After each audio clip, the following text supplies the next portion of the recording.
Then they will sit down, they will listen to you. Have a good one. There he is. Hey, here I am. With my chicken capri. What do we have here? Extra grande water. Ooh, oh, water today. No coffee, man. I already had 2 That. cups. I didn't even see that. Yeah. He's trying to be like me. He's trying to say a little cool comical. I'll be mad you ain't got chicken capri, bro. Then It's gonna be hot. We went through this before. I have a question for today. Yeah, I got an answer. How do you get to know your customers? I asked the right questions. Okay. Right. Could we go further on that? Because the video topic that I think would be the best thing to go over today is what is the best script? And it's twisty. A little plot twist here. What is the best script? Yeah, so for real estate agents? I don't think there is really a script. I mean, I know there's in sales, everybody always says, oh, you got your scripts, right? In my opinion, it's more so just an objection handler. Actually, just give me 2 seconds. I'm gonna get right my sunglasses. This is bright as all hell. All right. Boom. So always know when you're meeting with new customers and clients, you're not shooting a movie film. So get the idea, at least this is how I operate, get the idea of a script out of your mind. Have more so a general outcome that you want out of the situation. And how do you kind of direct your outcome? You ask specific questions that give you the answers to what you want out of the situation. So if you're going in, most importantly, if I'm going on a listing appointment, my first question, what makes you want to move? That's it. That's my script. What makes you want to move? Oh, well, you know, we just got a new job in PA. Okay, awesome. PA, that's a fantastic place. What about PA? Or what about the job? What's the job going to do for you and your family? Because now I know their motivations to move to PA. Sorry, this threw me off a bit. Sorry about that. But so now I know they want to move to PA. All right, great. So now I know my goal is to get them to PA. What about Pennsylvania is drawing you there? Oh, new job opportunity, great. What's that new job opportunity going to do for you and your family? Now they're going to tell me, oh, it's going to give us an extra $15,000 a year and it's going to allow me to put my kids into private school. Find what benefits them, right? Yeah, find out what benefits. Why it's benefiting them. Yeah, it's all about them. These people, you got to understand, telling is not selling. So I have a genuine curiosity to where I want to know what is making them or motivating them to move to PA. Okay, so the job. Now I know the job is the motivation. And now I know what it's going to do for them and their family. What's that going to look like? It's going to put their kids in a private school that they really always wanted to put their kids into. Now I got emotion. Right now I have emotion involved. I have them talking. Now you got to understand, emotion leads to motion. So, do you ever feel like your customers, clients think that you are scripted?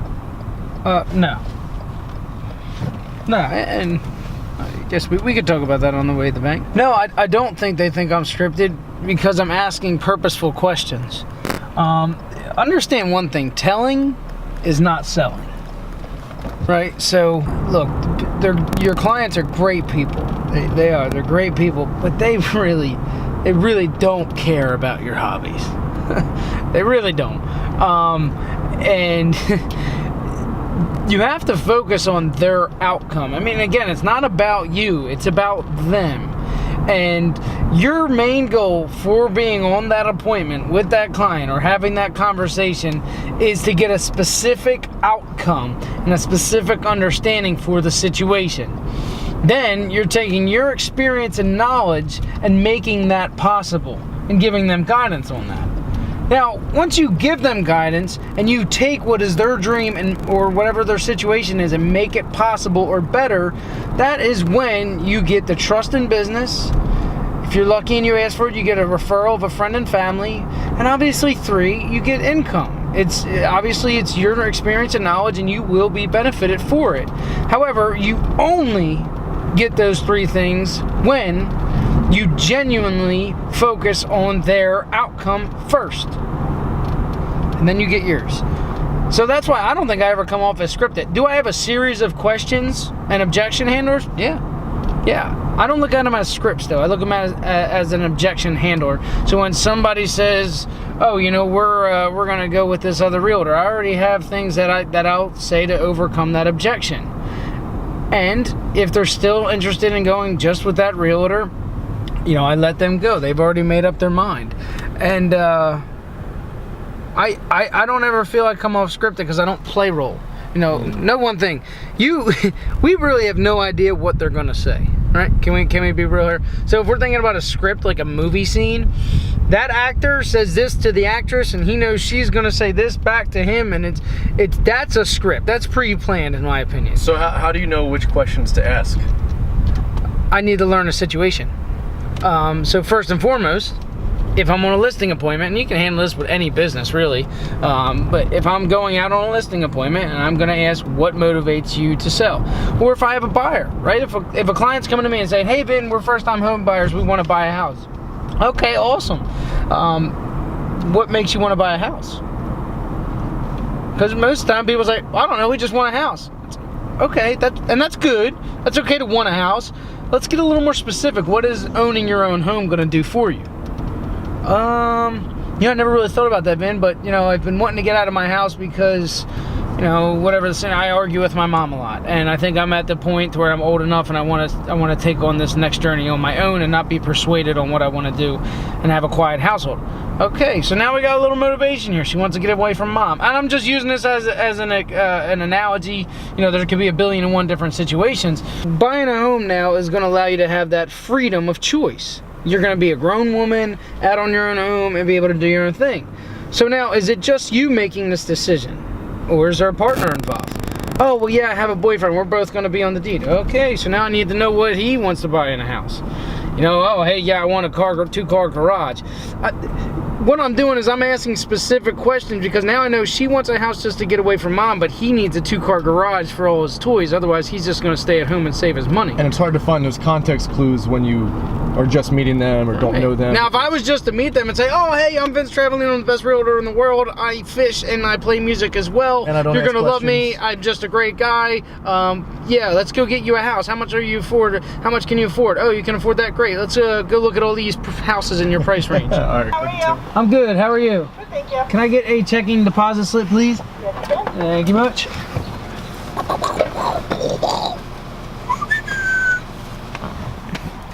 This beautiful thing right here. And make sure you limit the small talk. Because I know, you want to build rapport. However, building rapport isn't telling them your life story. It's not about you telling them that you got a 13-year-old Chihuahua that had cancer twice. And those are all great things. Just I actually did have a Chihuahua that had cancer, so that hits a... So limit the small talk. You know, if you got little hobbies and things. So a perfect example is, and I've heard this through my real estate coach. He went into a listing appointment. Well, he was coaching somebody. They went into a listing appointment, and there was this big swordfish on the wall. And next thing you know, the guy goes in there, he starts talking about the swordfish. Oh, wow, look at that swordfish. And the guy goes, oh, yeah, we go out all the time. Next thing you know, those two guys, they talked about swordfishes for 35 minutes. And that guy walked out of there without the listing, never sold the home, and then followed up like 3 weeks later just saying, hey, I just was curious why you didn't list with me.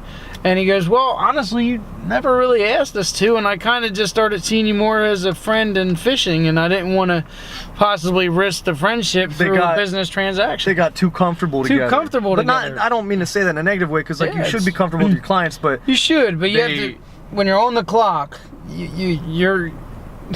Like I said, I mean, it's they're like great you got people. friend zoned. It's like a girl friend zone. Yeah. No, literally. No, it is. It is exactly, and it's, you know, when you're on the clock, you have to understand you are not there to be friends and be friendly. I'm not saying don't be friendly. I'm not saying build a relationship. Yeah, exactly. But don't waste their time. Have things in common, but yeah, they have a. You gotta understand when they invite you to their house, they have a very specific goal in mind. And that's in respect to them that you're doing that.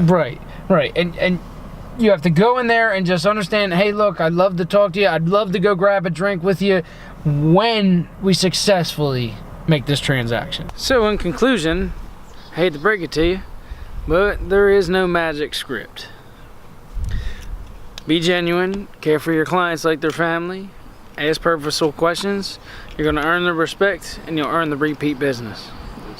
Trust me. Is that all you have to say? Actually, and like you're saying, earn their respect like their family. Yeah. In rebuttal to what we were saying earlier, just so people don't say, oh, you You said they're not your friends. Don't get friend zoned like a girl to a guy, but also treat them like family. There's a dichotomy to it. There's a balance. There's a mixture. You got to find the right balance per person. Some people you're gonna really vibe with. Yeah. Some people you're not, and it's okay. It's maybe you think you don't vibe, but maybe they think you do. Right. And you know, it's build rapport.